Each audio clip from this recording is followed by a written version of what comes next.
Hi, my name is Carmen Gonzalez. I am very sorry I couldn't be there today, but I'm very excited to present to you guys my study on comprehension of code switch speech and focusing on does code switching experience play a role? So first we're going to start with what code switching is. Code switching is the use of two languages within a single utterance or a sentence. So an example of this would be necesito que me traigas the bread. This is a switch from Spanish to English within one utterance. So one of the important things to also know for this research is the difference between habitual and non-habitual code switchers.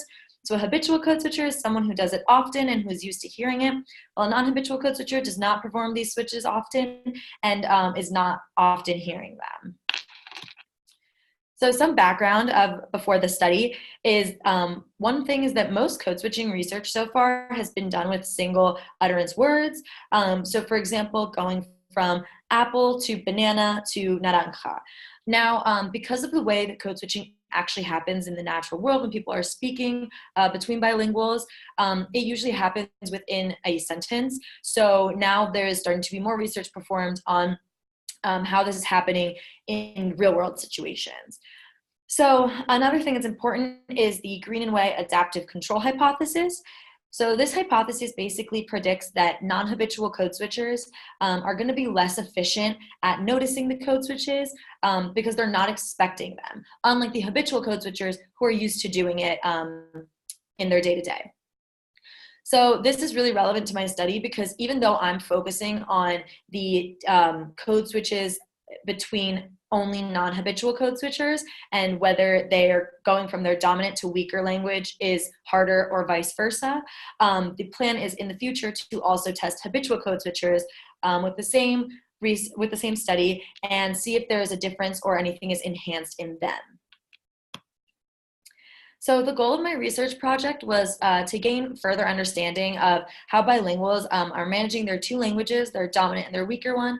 And we wanted to do this by measuring their reaction time and their responses to the code switches. So basically what we wanted to see was if there was a difference in the amount of effort that they were putting in and the amount of time it took them based on which way the switch was happening within the sentence. So another part that's important for my research is the intrasential code switching study that was conducted with English and Dutch bilinguals. So they had a self-paced reading task and a shadowing task. And what was seen within these studies was that the switching cost was a lot higher when they were switching from their first language to their second language rather than vice versa. So based on these results, what we would expect to see is like the same results with the Spanish and English people. So we would expect to see that Spanish to English code switchers are putting in more effort than the English to Spanish when they are non-habitual Spanish dominant speakers. So my method, for my study, I tested 28 Spanish-English bilinguals. They were native Spanish speakers, mainly trying to focus on Spanish speakers from Spain, and they were highly proficient in English. Now we tested this through tasks such as verbal fluency and Melisset, and also a self-survey that they took before the task. So the main task was they participated in listening to 160 sentences. This was split into mixed up versions of 40 fully Spanish sentences, 40 fully English sentences, 40 sentences that switched from Spanish to English, and 40 sentences that switched from English to Spanish. So what these participants would do was when they would get a sentence, they would indicate if and when they heard a code switch by pressing the space bar as soon as they did. So the task basically goes like this. They see a ready screen. They have as much time at the ready screen as they want. And then when they press that they are ready, they will see the plus sign and they will hear a sentence during which if they hear a code switch, they will press the space bar as fast as they can.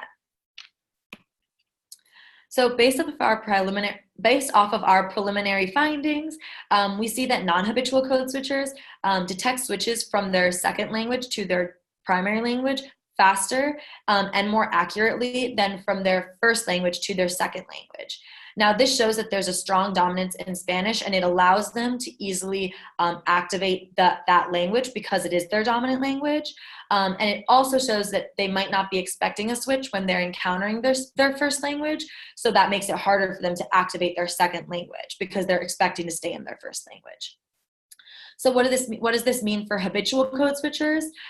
We are planning on testing another group of listeners at Penn State who are going to be habitual code switchers, and will be listening to the same thing and seeing and comparing their reaction times and their accuracy in this task. So the future directions for this research, we hope to analyze the accuracy in the responses of the comprehension questions, which were given randomly throughout the task. And then we are seeing if the code switching affects their overall sentence comprehension in the non-habitual code switchers through that. And we also plan to analyze the reaction times and the accuracy data from the behavioral measures to see if there's individual differences based on other language and cognitive performance.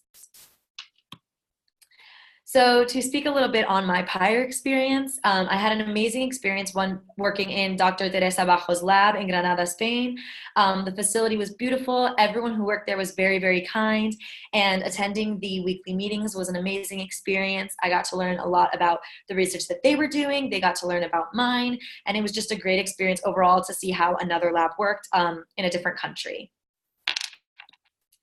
I also had the wonderful opportunity to explore Granada, Spain. I got to visit La Alhambra and the Moroccan quarters and the parks that were beautiful, especially one by our Airbnb. So it was a really amazing experience. And I would love to be able to live it all over again, because it was a great time working there and being able to live there and experience the people. I just want to give a quick acknowledgement to Dr. Jeanette Van Hel, Dr. Teresa Bajo, and Dr. Carla Fernandez, and the PID Lab in general for allowing me this opportunity and allowing me to share all of this with you. So thank you very much for your time, and I hope you have a nice rest of your day.